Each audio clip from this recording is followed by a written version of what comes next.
Hello good morning friend, कैसे हो आप सभी। आई होप आप सभी बेहतर होंगे और मेरी क्लास में आप सभी का बहुत बहुत स्वागत है। यहाँ पर हम यूजीसी नेट के लिए प्रिपरेशन कर रहे हैं। फिलहाल हम पेपर 1 को कर रहे हैं और पेपर 1 के साथ साथ हम पेपर 2 को भी लेकर चलेंगे। चलिए, तो यहाँ पर हमारा जो प्रिपरेशन चल रहा है वो आप सभी को पता है कि वो चल रहा है यूजीसी नेट का। यूजीसी नेट पेपर 1 की प्रिपरेशन हम कर रहे हैं फिलहाल। यूनिट हमारा 1 है जिसका नाम है teaching aptitude.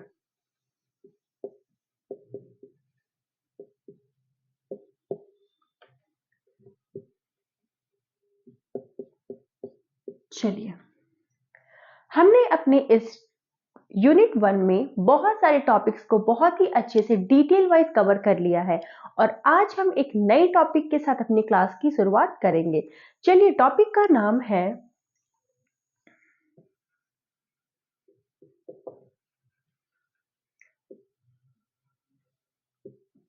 Grading system of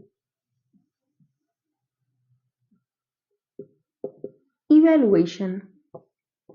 grading system of evaluation. अभी हमारा जो चैप्टर है वो चल रहा है इवैल्यूएशन का।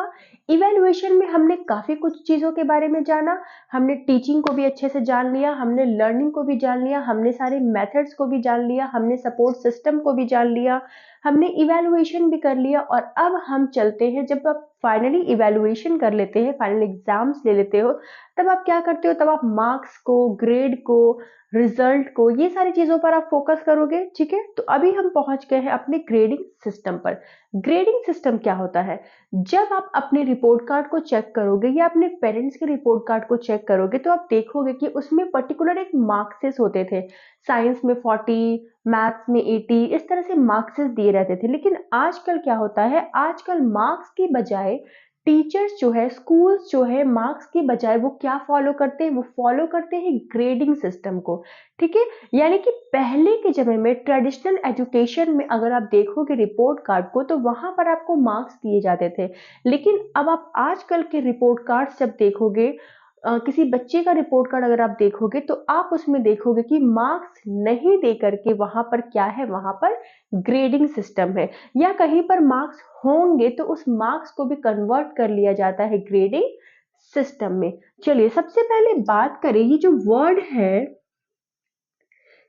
वर्ड है आपका ग्रेड, ये आया कहां से? ये आया है लैटिन वर्ड ग्रेडस से। इसका मीनिंग होता है स्टेप। इसका मीनिंग क्या होता है? इसका मीनिंग होता है स्टेप। ग्रेड वर्ड जो है वो लैटिन वर्ड ग्रेडस से आया है और जिसका मीनिंग है स्टेप। ठीक है, ये आपको जानना बहुत ही जरूरी है क्योंकि ये बेसिक चीजें हैं जो कि आपके एग्जाम में आ सकती है, और नहीं भी आए तो आपको ये बेसिक बातें तो जाननी चाहिए ही। चलिए, अब बात करते हैं कि ग्रेडिंग सिस्टम, जैसे कि मैंने आपको बताया कि मार्क्स को ग्रेड में कन्वर्ट करना ही ग्रेडिंग सिस्टम कहलाता है। अब ग्रेडिंग सिस्टम कितने टाइप्स के होते हैं? तो ग्रेडिंग सिस्टम होते हैं 2 टाइप्स के। नंबर 1 की अगर हम बात करें, ग्रेडिंग सिस्टम क्या होता है वो तो आप अच्छे से समझ चुके हो। किसी भी मार्क्स को किसी भी मार्क्स को जब हम ग्रेड में कन्वर्ट करते हैं तो वो हमारा क्या कहलाता है? Grading system. अब टाइप्स ऑफ ग्रेडिंग सिस्टम की अगर हम बात करें, टाइप्स की, तो सबसे पहले हम देखेंगे direct grading. Direct grading system. ये डायरेक्ट ग्रेडिंग सिस्टम क्या होता है? मान लीजिए आप एक ऑडिशन में गए हो और वहां पर 10 लोग और है ऑडिशन देने के लिए। ठीक है, वहां पे 1 बाय 1 सबका परफॉर्मेंस हो रहा है। आपने डांस उतने अच्छे से किया या नहीं किया वो नहीं पता, आपका परफॉर्मेंस हो गया, आपने डांस कैसा किया वो नहीं पता, बट आपका लुक बहुत प्यारा है, आप दिखने में बहुत अच्छे हो। तो जजेस क्या करें? जजेस बस परफॉर्मेंस के आधार पर आपको देख करके वो क्या कर रहे हैं, वो डायरेक्टली आपको ग्रेड दे दे रहे। आपको मार्क्स कितना मिला उससे कोई मतलब नहीं, आपको डायरेक्टली क्या मिल गया? ग्रेड मिल गया। ठीक है, आपका अगर लुक ही अच्छा लगा और दूसरों के कंपैरिजन में आपका परफॉर्मेंस थोड़ा कम भी था तो भी जजेस ने क्या किया? आपको डायरेक्टली उन्होंने ग्रेड दे दिया। जहां पर डायरेक्टली ग्रेड मिल जाए on the basis of performance, उसे ही हम कहते हैं direct grading system. Direct grading system क्या होता है? डायरेक्ट ग्रेडिंग सिस्टम उस ग्रेडिंग सिस्टम को कहते हैं जहां पर आपके परफॉर्मेंस के आधार पर आपको डायरेक्टली ग्रेड दे दिया जाए। वहां पर ये नहीं देखा जाए कि आपको मार्क्स कितना मिल रहा है, नहीं मिल रहा है, वहां पर ज्यादा कुछ कैलकुलेशन नहीं होता। सिंपली आपका परफॉर्मेंस देखा और आपको ग्रेड दे दिया गया। वही उसी को हम कहते हैं डायरेक्ट ग्रेडिंग सिस्टम। ठीक है, तो ये डायरेक्ट ग्रेडिंग सिस्टम जो है इसका एक बहुत ही, सबसे पहली बात तो अगर इसकी बेनिफिट की बात करें तो इसमें बहुत ज्यादा एग्जामिनेशन ये सब नहीं किया जाता है। बस आपका परफॉर्मेंस हुआ, ग्रेड मिल गया, कोई एग्जामिनेशन की ऐसी कोई बात नहीं है। लेकिन अगर इसके एक डिसएडवांटेज की बात करें तो इसमें ट्रांसपेरेंसी की कमी होती है। ठीक है, क्योंकि उतना उन्होंने देखा नहीं, उतना उन्होंने सोचा नहीं, किसी से कंपेयर नहीं किया, सिंपली आपको परफॉर्मेंस देखा और आपको डायरेक्टली ग्रेड दे दिया। तो यहाँ पर ट्रांसपेरेंसी की कमी होती है, क्योंकि हो सकता है कि उनके कोई रिलेटिव भी हो जिनके उन्होंने ज्यादा ग्रेड दे दिया हो। ठीक है, तो यहाँ पर क्या चीज की कमी होती है? Lack of transparency. Lack of transparency. ठीक है, तो आप इसको नोट कर ले या फिर स्क्रीनशॉट ले ले। चलिए, तो टाइप्स में डायरेक्ट ग्रेडिंग सिस्टम आप समझ चुके हो और अब बात करते हैं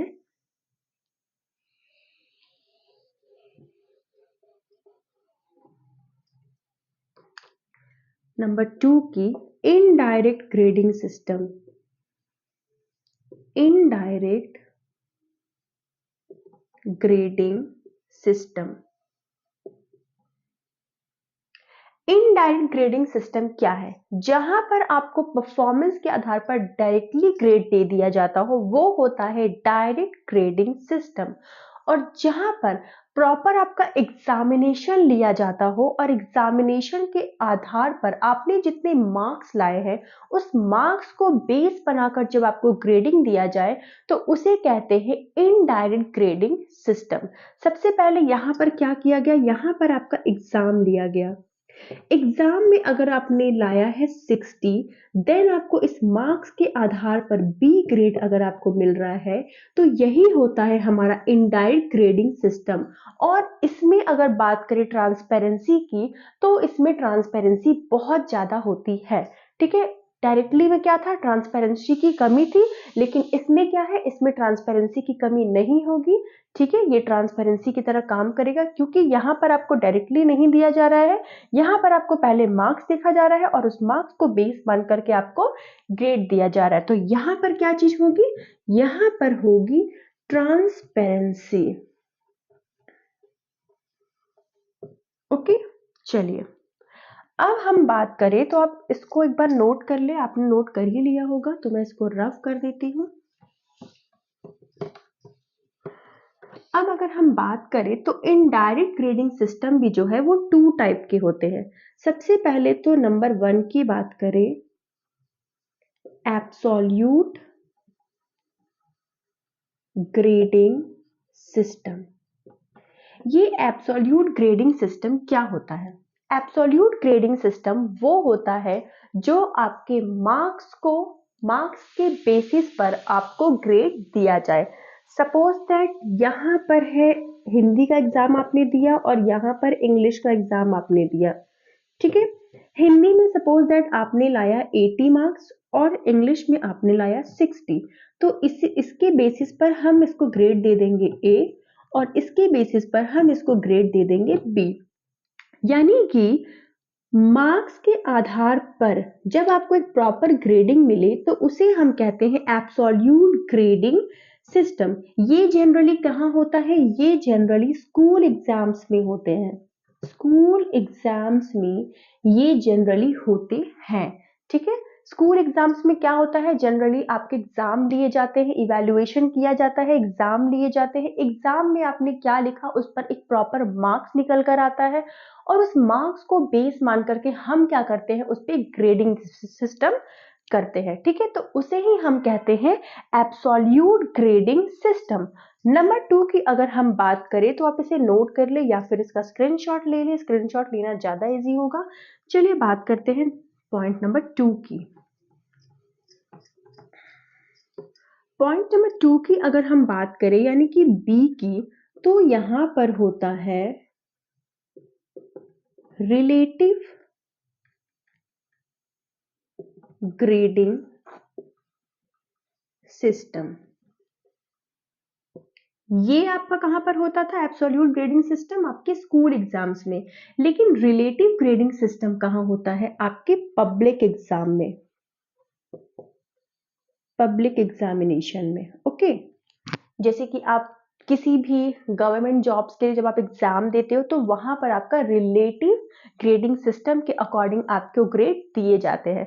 यहाँ पर रिलेटिव से हम क्या देख रहे हैं? रिलेट करना। यहाँ पर कंपैरिजन होता है। सपोज दैट यहाँ पर क्या था? आपको कंपैरिजन नहीं था, आपने जितने मार्क्स लाए उसको बेस मान करके आपको ग्रेडिंग दिया गया। लेकिन रिलेटिव में ऐसा नहीं होता। अगर आपने रिलेटिव में 80 लाया, अगर आपने रिलेटिव में 80 लाया और किसी ने 90 लाया, तो इसका ज्यादा है, इसलिए इसको बेस मान करके हम पहले इसे ए देंगे या फिर ए प्लस देंगे या फिर ए ही मान लीजिए, इसे हम ए देंगे।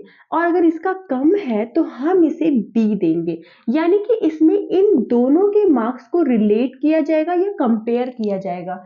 इसमें जिसके मार्क्स ज्यादा होंगे उसको ग्रेड हम ज्यादा देंगे, जिसके मार्क्स कम होंगे उसे ग्रेड हम कम देंगे। तो ये होता है हमारा रिलेटिव ग्रेडिंग सिस्टम। लेकिन इसमें क्या था? अगर आपने हिंदी में 80 लाया है और किसी और ने हिंदी में 90 लाया है, तो भी क्या होगा? हम एक एवरेज मानते हैं और उसे भी शायद ए मिलेगा और आपको भी ए मिलेगा। इसमें आप दोनों के मार्क्स पे कंपैरिजन नहीं किया जाएगा कि उसने ज्यादा लाया है तो उसे उतना मिलना चाहिए और आपने कम लाया है तो नहीं। यहाँ पर कंपैरिजन नहीं होगा। यहाँ पर एक क्राइटेरिया होती है, 80, जितने भी लोग 80 लाएंगे सभी को ए मिलेगा, जितने भी लोग 85 लाएंगे सभी को ए मिलेगा।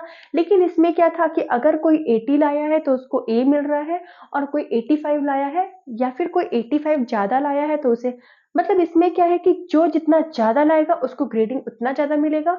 और इसमें क्या है कि एक एवरेज क्राइटेरिया लाने पर उसको उतने ग्रेड मिलेंगे। तो आई होप आप समझ गए होंगे कि ये ग्रेडिंग सिस्टम क्या है। सबसे पहले तो हमने ग्रेडिंग सिस्टम क्या होता है वो आपको बहुत ही अच्छे से डिटेल में बताया कि किसी भी मार्क्स को जब हम ग्रेड में कन्वर्ट करते हैं तो वो हमारा ग्रेडिंग सिस्टम होता है। ठीक है, ग्रेडिंग सिस्टम जो है आजकल बहुत ही ज़्यादा उसका यूज़ हो रहा है, सारे स्कूल उसको फॉलो कर रहे हैं।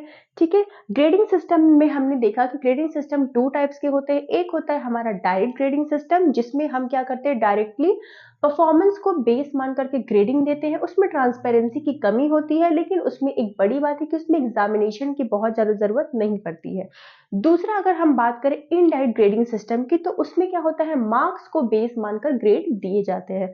इसमें भी 2 टाइप्स के ग्रेडिंग सिस्टम होते हैं। एक होता है एब्सोल्यूट ग्रेडिंग सिस्टम और दूसरा होता है रिलेटिव ग्रेडिंग सिस्टम। एब्सोल्यूट क्या होता है? एब्सोल्यूट जहां पर आपको आपके मार्क्स को बेस मान करके उसको ग्रेडिंग दिए जाते हैं, जो कि जनरली स्कूल सब में काम आते हैं, जो कि जनरली स्कूल सब फॉलो करते हैं। दूसरा होता है रिलेटिव ग्रेडिंग सिस्टम, जो कि जनरली पब्लिक एग्जामिनेशन में फॉलो किए जाते हैं और उसमें क्या होता है? कंपैरिजन किए जाते हैं, रिलेट किए जाते हैं।